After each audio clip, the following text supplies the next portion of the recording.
कोई किसी भी धर्म को माने, कोई किसी भी रास्ते से जाए, सब रास्ते एक ही जगह जाते हैं। डेस्टिनेशन सबका एक ही है और एक ही से सब उत्पन्न होके एक ही में सब समा जाते हैं। तो इसीलिए उन्होंने ये संदेश दिया गुरु गोविंद सिंह जी ने कि मानस की जात सबे एके पहचान बो। हिंदू है, मुसलमान है, कोई ईसाई है, पादरी है, जो भी है, कोई शिया है, कोई सुन्नी है, कोई देवी देवताओं की पूजा करता है, कोई अपने पीर पैगंबरों की पूजा करता है, जो भी किसी के पूजा के ढंग हैं सब एक ही और जाते हैं। तो इसीलिए सबको एक ही समझना चाहिए। आकार अलग अलग दिखाई देते हैं लेकिन अंदर चेतन सत्ता एक ही है। और सत्संग की क्या महिमा है, कल हमने इसके बारे में जाना। आज जिस सिद्धांत को लेकर बात करेंगे वो सिद्धांत है संसार में निर्वाण। जैसे हम जानते हैं कि गृहस्थ आश्रम में रहकर ही प्राप्ति है। हिमालय चले जाना, छोड़ के भाग जाना, संन्यास ले लेना, ये बहुत आसान है। हमें लगता है ये मुश्किल है लेकिन ये बहुत आसान है। ये जो पलायनवाद का मार्ग है कि छोड़ के भाग जाना, लेकिन जो गृहस्थ आश्रम में रहकर अपनी जिम्मेदारियों को निभाते हुए और जो घर पर आए, घर को आश्रम की तरह समझकर उसकी सेवा करते हुए और उनको भोजन कराते हुए, दान करते हुए और परमात्मा का नाम लेते हुए जो गृहस्थ आश्रम में रहकर कर सकते हैं, तो वो ज्यादा उत्तम है। गृहस्थ आश्रम में अगर कोई व्यक्ति से गलती हो जाती है तो उसको इतनी ज्यादा मतलब सजा नहीं होती है, लेकिन जो संन्यास धारण करके फिर उससे अगर कोई गलती हो जाती है तो वो ज्यादा कठिन सजा हो जाती है। तो ऐसे एक साखी आती है कि एक सिख जवान बच्चा था जिसकी शादी हो गई और शादी होने के बाद उसके मन में आया कि मुझे तो संन्यास लेना है, मुझे तो गृहस्थ आश्रम में नहीं रहना और मुझे तो छोड़ छाड़ के सब चले जाना है। तो जैसे गुरु अमरदास जी की वाणी है कि हेलो, जो गुरु अमरदास जी की वाणी है उसमें एक पंक्ति आती है कि ए कुटुंब तू जो देखदा चले नाही तेरे नाले। तो वो इस पंक्ति पे अटक गया कि जब वाणी में गुरु जी कह रहे हैं कि जो ये तू परिवार देख रहा है ये तेरे साथ नहीं जाएगा, जब साथ में जाएगा ही नहीं तो साथ तेरे चले नहीं तिस नाल क्यों चित लाइए। तो फिर मैं इसमें मन ही क्यों जोड़ूं जब इसने साथ जाना ही नहीं है, तो इसलिए मुझे छोड़ छाड़ के संन्यास लेना है। तो माता पिता बड़े परेशान हुए कि शादी भी हो गई है और अब ये नया बोल रहा है कि मुझे संन्यास लेना है। फिर वो गुरु जी के पास उसे लेकर जाते हैं अनंतपुर साहब। तो फिर गुरु जी को बताते हैं कि इस तरह से इसकी शादी कर दी और ये तो कह रहा है मुझे संन्यास लेना है। तो गुरु जी कहते हैं कि तेरा गुरु कौन है, उससे पूछते हैं। तो कहते हैं कि मेरे गुरु आप हो। उन्होंने कहा कि हमने तो ये शिक्षा नहीं दी है कि संन्यास लेना चाहिए। कह रहे नहीं, गुरबानी में लिखा हुआ, गुरु अमरदास जी ने कहा है कि एक कुटुंब तू जो देखदा चले नहीं तेरे नाले, साथ तेरे चले नहीं तिस नाल क्यों चित लाइए। तो जब गुरु जी कह रहे हैं कि जब साथ चलना ही नहीं है तो उससे मन को जोड़ना ही क्यों है, तो मैं नहीं जोड़ रहा, मैं जा रहा हूं सब छोड़ के। तो उन्होंने कहा कि हे भाई प्यारे सिख, तूने तो पानी तो पढ़ी लेकिन तूने उसमें से अपने मतलब की पंक्ति उठा ली, तूने वो पूरा नहीं पढ़ा। तो कह रहे कैसे? उन्होंने कहा आगे पढ़ क्या लिखा है।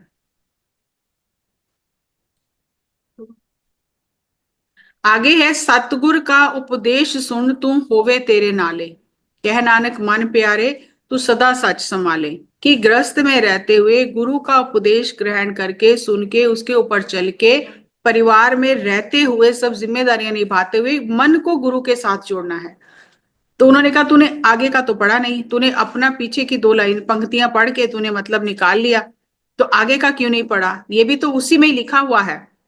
तो फिर उसे उन्होंने कहा कि इस उम्र में मन में संन्यास की भावना उत्पन्न होना बहुत अच्छी बात है, वैराग्य उत्पन्न होना बहुत अच्छी बात है, ये पूर्व जन्म का संस्कार है। लेकिन गुरु ने क्या मार्ग बताया है कि गृहस्थ में रहकर ही सब कुछ पाना है, तो उस मार्ग पर चलना है। तो फिर गुरुजी बताते हैं उनके परिवार को, मतलब माता पिता को और संगत को, कि ये जो लड़का है इसने इसने पिछले जन्मों में बहुत साधना की है। पिछले जन्म में ये सन्यासी था और जवानी की उम्र में इसने बहुत साधना की है। तो वो जो सन्यास का अंकुर है, जो सन्यास का इसका है, जो किया है इतना, तो वो जागृत हुआ है इसका। तो इसीलिए इतनी जल्दी छोटी उम्र में इसके मन में वैराग्य उत्पन्न हुआ है। और फिर उन्होंने बताया कि ये जब समाधि में रहता था, ज्यादा साधना करता था, जंगल में रहता था, जब इसे भूख लगती थी तो एक गांव में जाता था, वहां से ये खाना लेके आके खा लेता था। जैसे 2-3 दिन बाद गया और खाना लाया, एक टाइम खा लिया और फिर साधना में बैठ गया। तो एक बार ये खाना लेने गया, जिस घर से इसने खाना मांगा, भिक्षा मांगी, वहां पे एक बहुत खूबसूरत लड़की थी, जवान। तो उसने इसे खाना दिया, और ये भी बहुत सुंदर था, तेज था चेहरे पे बहुत। तो उसने, लड़की ने कहा कि आप जब भी भूख लगे, जब भी आओ तो आप यहीं से आके भिक्षा लेके चले जाना। तो इसने वहां पे आ, आ गया भिक्षा लेके। अब इसको 2-3 दिन बाद जब जाना था भिक्षा लेने, तो इसने सोचा दूर जाने की क्या जरूरत है, उसने तो कहा ये यहाँ से ले जाना, तो वहां से भिक्षा ले आया फिर। अब जब लगातार जाने लगा तो लड़की के मन में ये आया कि काश मेरी शादी इसके साथ हो जाए। तो इसीलिए वो उसको बार बार बुला रही थी कि कभी तो इसके मन में ये भाव आएगा, तो इसके साथ शादी हो जाए तो बहुत अच्छा है। अब जब वो वहां से, उसके घर से अन्न खा रहा है और वो इस भाव से खिला रही है, तो धीरे धीरे इसके मन बदलना शुरू हो गया। और इसके मन में भी आ गया कि इतनी सुंदर लड़की है, अगर मैंने संन्यास ना लिया होता तो मैं शादी कर लेता। लेकिन क्योंकि साधना इतनी ज्यादा थी इसकी, तो कह रहे हैं कि एक बार ये फिर खाना लेके गया, इसकी तबीयत बहुत खराब हो गई और इसके तब प्राण छूट गए। लेकिन मन में वो भाव रहा, मन में वो विचार रहा कि शादी हो जाती मेरी इसके साथ। और उधर लड़की को भी ये था कि शादी हो जाती मेरी इसके साथ। तो वो कुदरत ने उसको भटकने नहीं दिया, क्योंकि साधना तो बहुत की थी, तो इसीलिए आपके घर में इसका जन्म हुआ। ये हमारा सिख बना, यहाँ आया, बानी पड़ी, अपना जीवन इस रास्ते पर चलाया। अब ये जो लड़की है जिससे इसकी शादी है, ये वही लड़की है। वो जो इनके दोनों के मन में ये इच्छा उठी थी कि हमारी शादी हो जाती, तो इस वजह से इन्हें जन्म लेना पड़ा। इस सन्यासी की साधना पूरी हो चुकी थी, लेकिन वो जो इसके मन में इच्छा उठी, तो इसकी वजह से इसे जन्म लेना पड़ा। अब इसका वो जो इच्छा परमात्मा ने पूरी की है। अब ये दोनों गृहस्थ आश्रम में रहकर इस मार्ग पर चलेंगे, तब इनका, इस सन्यासी की मुक्ति हो जाएगी। तो इसीलिए छोड़कर जाना नहीं है।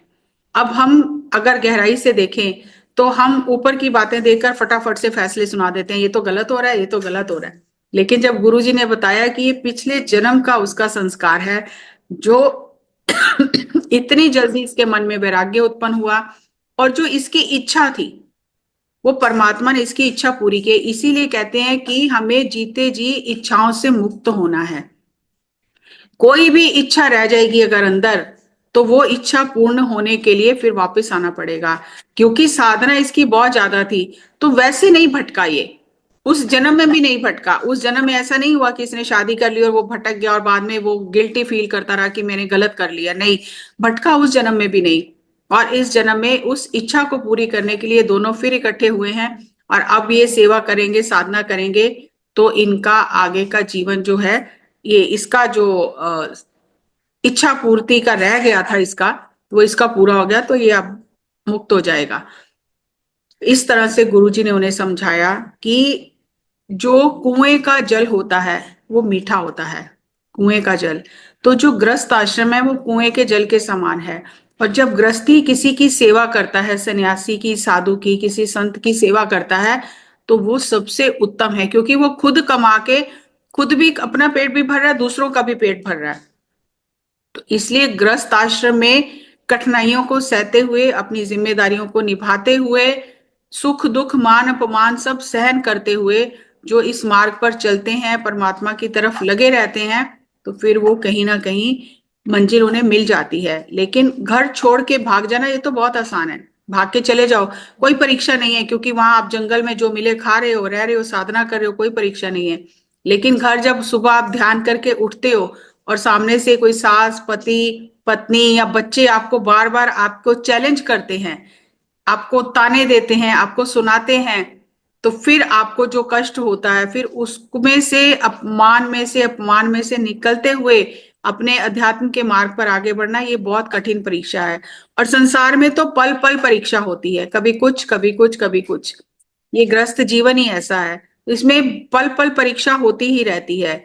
लेकिन जो सुबह अपनी रूटीन में साधना को सबसे आगे रखता है, जैसे मान लो कि 10 तक हम काउंटिंग करें अगर, कि 10 काम मुझे करने हैं, हम क्या करते हैं, पहले सारे काम करके 10वें नंबर पे साधना को रखते हैं, ध्यान को रखते हैं। तब तक थक जाते हैं, पूरी ऊर्जा खत्म हो जाती है, और फिर हमसे होता नहीं है।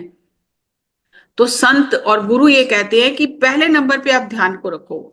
सबसे पहले आप ध्यान करो, अपनी साधना करो, अपनी आत्मा की प्रगति करो, बाकी 9 काम अपने आप होने लग जाएंगे। लेकिन हम उल्टा करते हैं, हम कहते हैं कि अरे जब समय आएगा तब ध्यान करेंगे, अभी तो जवानी है, अभी क्यों ध्यान करना है, या अभी पहले ये काम निपटा लें फिर ध्यान करेंगे, और काम निपटाते निपटाते जिंदगी निपट जाती है।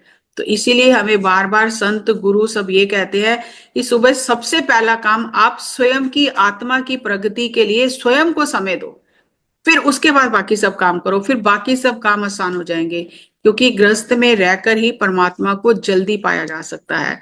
तो देवी देवता भी धरती पर जन्म लेने के लिए इसीलिए तरसते हैं, क्योंकि यहां से आगे बढ़ना बहुत आसान है, एक छलांग मारी और बहुत आगे बढ़ सकते हो। और रिस्क भी बहुत ज्यादा है कि अगर भटक गए, अगर वो श्रेयासी उस जन्म में शादी कर लेता तो शायद कुछ और चीजें होती।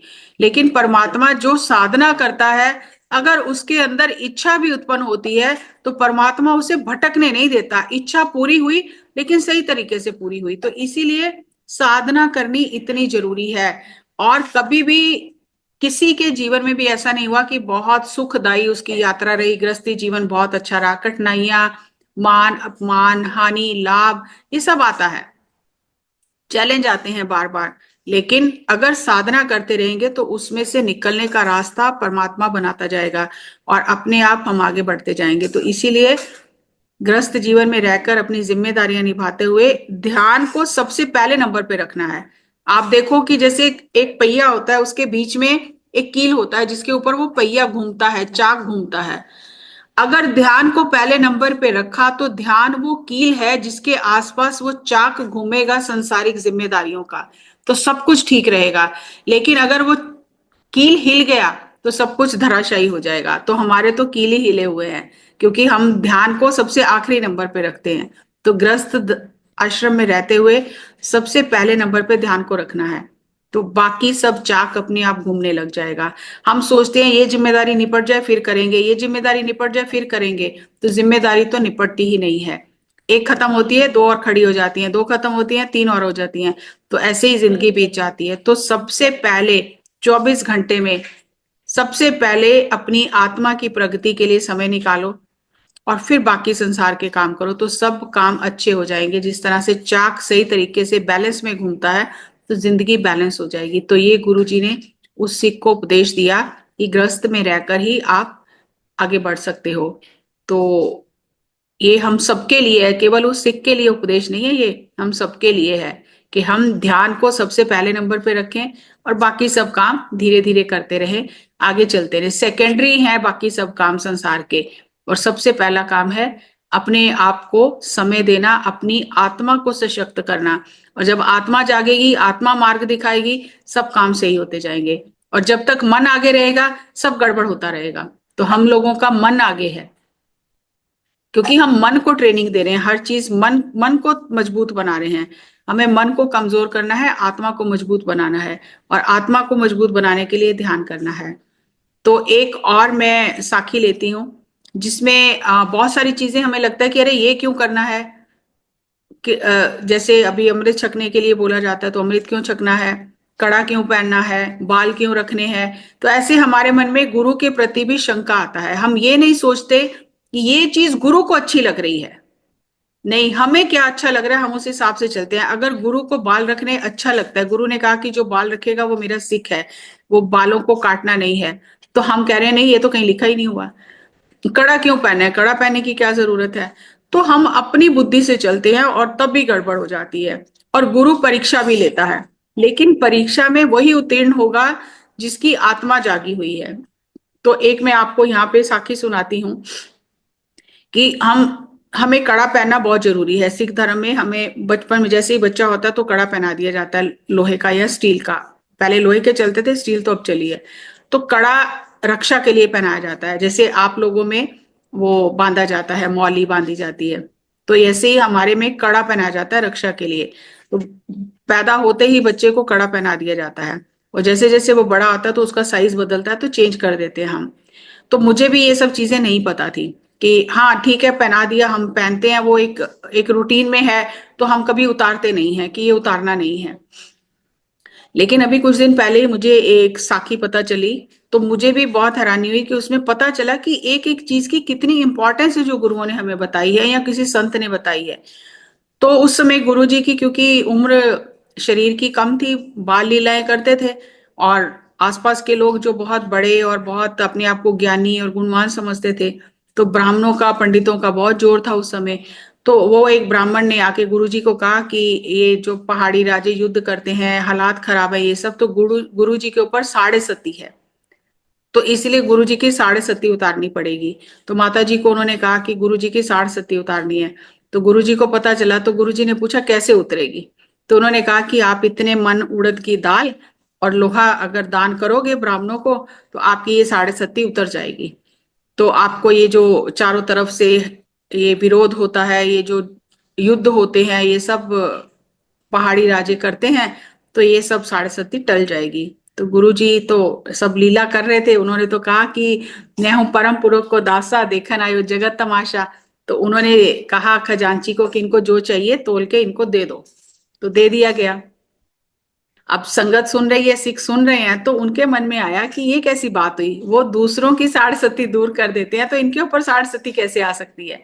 तो कुछ जो सिख थे, बुद्धिजीवी, जिनकी आत्मा जागृत थी, जिनको समझ थी, तो उन्होंने आपस में सलाह की कि ये तो गलत है, ऐसा ऐसा हो नहीं सकता। जो गुरु है, जो जिसको सारी सृष्टि का पता है, उसके ऊपर साढ़ सती कैसे हो सकती है, ये तो गलत है, ये बात ही गलत है। तो इस ब्राह्मण को सबक सिखाना चाहिए, ऐसे तो संगत सिख जो भोले भाले भटक जाएंगे। आज उसने गुरु जी की उतारी कर वो सिखों को कहेगा आपके ऊपर भी साढ़े सती है, तो इसकी तो दुकानदारी चल जाएगी। तो ये तो सही नहीं हुआ। और गुरु जी की कोई लीला है जो उन्होंने दे दिया, मना नहीं कर रहे, तो उन चार पांच सिखों ने आपस में सलाह की, और जब वो ब्राह्मण जा रहा था तो पीछे से ये भी चले गए और ये सब कुछ छीन के ले आए। दाल भी छीन ली, लोहा भी छीन लिया, सब कुछ छीन के वापस आ गए, बोले साढ़ सती तो हम अपने आप उतार लेंगे। तो उन्होंने क्या किया, वो जो उड़द की दाल थी उसको पीस के उसके वड़े बनाए, और वड़े बनाए, लोहा अभी पड़ा है घर पे, तो उड़द की दाल के पूरे वड़े बना के तो अगले दिन संगत में पूरे बांट दिए। तो गुरुजी बड़े प्रसन्न हुए कि आज ये सेवा किसने की है, ये तो इतनी मेहनत की है, इतना सब किया है, तो किन सिखों ने ये सेवा किया उनको बुलाओ, तो उनपे हमारी बहुत खुशी है। तो जब सिखों को बुलाया गया, उन पांच सिखों को, तो गुरुजी ने कहा कि आपने तो बड़ी मेहनत की है, ये सब संगत को इतना तृप्त किया है, ये बड़े खिला के इतने। तो उन्होंने कहा गुरुजी, सच्ची बात तो ये है, वो ब्राह्मण कल गया था ना लेके कि आपकी साढ़े सती उतारनी है, तो हमने सब कुछ छीन लिया उससे, तो उसी दाल को पीस के हमने बड़े बना के संगत को खिला दिए हैं। और गुरुजी ने कहा लोहे का क्या किया है, तो उन्होंने कहा लोहा अभी पड़ा है, उसके शस्त्र बनाने हैं। तो गुरुजी इतने प्रसन्न हुए कि हम यही देखना चाहते थे कि आपने क्या सीखा है हमसे, क्या समझ आई आपको। तो अब आपको वो लोहा जो है उसके उसको ढाल के उसके कड़े बनाओ, तो आज से जो सिख कड़ा पहनेगा उसकी साढ़े सती उतर जाएगी। तो तब से ये अभी अभी इतने साल हो गए, 350 साल हो गए, तो ये जो असली ज्ञान था वो तो लुप्त हो गया, और हमें बस एक रीति रिवाज की तरह हम चीजें कर रहे हैं। तो मतलब कितना इंपॉर्टेंस है इस एक कड़े का, कि गुरु जी ने कहा जब भी आप कोई गलत काम करने का विचार आएगा और आपका हाथ आगे बढ़ेगा गलत काम करने के लिए, आपको याद आ जाएगा कि मेरे हाथ में गुरु गोविंद सिंह जी का कड़ा दिया हुआ है, ये मेरे हाथ में, ये मैं आंसरेबल हूं, मुझे उनको जवाब देना है। तो वो कड़ा आपको ये याद कराएगा कि ये गलत काम नहीं करना है। लेकिन हमें तो पता ही नहीं हम पहन क्यों रहे हैं, याद तो तब आएगा जब हमें पता हो हम पहन क्यों रहे हैं। तो मुझे बहुत अच्छी लगी ये साखी, और मुझे बहुत क्लैरिटी मिली इससे, मुझे भी इतनी पता नहीं थी चीजें। इसलिए मैं आपको बार बार कहती हूँ कि जब कोई गुरपुरब आता है तो ये सब चीजें आती है, तो मुझे भी बहुत क्लैरिटी मिलती है। तो ये तब जब से कड़े की इंपॉर्टेंस पता चली कि कड़े की इंपॉर्टेंस क्या है, तब से और ज्यादा अच्छा लगने लगा। वो चीजें पहनी तो बचपन से पहना हुआ है, लेकिन और ज्यादा समझ आई और अच्छा लगने लगा। तो इस तरह से गुरु परीक्षा भी लेते हैं। तो अगर हम उनके बताए हुए रास्ते पर चलेंगे, उनके सिद्धांतों को समझेंगे गहराई से और उनके ऊपर चलेंगे, तो गुरु शक्तियां अपने आप हमारी मदद करती हैं। तो अब ये देखो कि ये समझो एक किस्म की उन्होंने हमें निशानी दी है अपनी, ये मेरी निशानी है, और ये पहने रखोगे तो कोई साड़ सती नहीं आएगी। तो हम तो जरा जरा सी बात पर डर डर के मर जाते हैं, हमें तो ये याद ही नहीं रहता कि हमें उन्होंने दिया क्या हुआ है। तो हमें अगर ये चीजें याद रहें कि क्या क्या उन्होंने हमें दिया है, तो हमें तो कोई कष्ट, कोई दुख, कोई ऐसी छोटी मोटी बातें, ये नकारात्मकता तो पास भी नहीं आ सकती है। लेकिन क्योंकि हमारा मन कमजोर है और हम सब चीजें अपना समझ के अट्रैक्ट कर लेते हैं और अपनी आत्मा को दबा लेते हैं। तो हमें इसीलिए गुरुओं की साखियां, गुरुओं का इतिहास और गुरबाणी सुनते रहना चाहिए और संतों की संगत में रहना चाहिए, ताकि हमारी आत्मा सशक्त हो और हमें सही बुद्धि मिले, सही ज्ञान मिले और उसके हिसाब से हम अपना जीवन यापन करें। तो आज इतना ही, दो साखियां ली हैं मैंने कि जो गुरु करते हैं, जो गुरु कहते हैं करने के लिए, उनके वचनों की कीमत होती है। लेकिन अगर हम उन वचनों का पालन करें तब, अब कड़ा तो मैंने भी पहना हुआ है 50 साल से, लेकिन मुझे इसका इंपॉर्टेंस नहीं पता था। अब पता चला कि इसका इंपॉर्टेंस क्या है। तो कितनी शक्ति आ जाती है देखते ही कि अरे ये तो निशानी है गुरु की। तो आप सोच के देखो कि कितना आत्मा कितनी प्रबल हो जाती है, कितनी शक्ति मिलती है अंदर से। तो छोटी मोटी नकारात्मकता, ये सब चीजें कैसे रहेंगी पास में। पर हमारा मन कमजोर है तो हम उन्हीं चीजों को लेकर रोते रहते हैं, बैठे रहते हैं। तो इसलिए मुझे लगा कि आपके साथ ये साझा करना चाहिए। तो बाकी अब आपको क्या समझ में आया या आपको कुछ पूछना है तो आप पूछ सकते हो। तो बहुत बहुत धन्यवाद। थैंक यू जी, थैंक यू विभा जी, और थैंक यू थैंक सभी यू, जो थैंक यू, बहुत पार्टिसिपेट। सुंदर।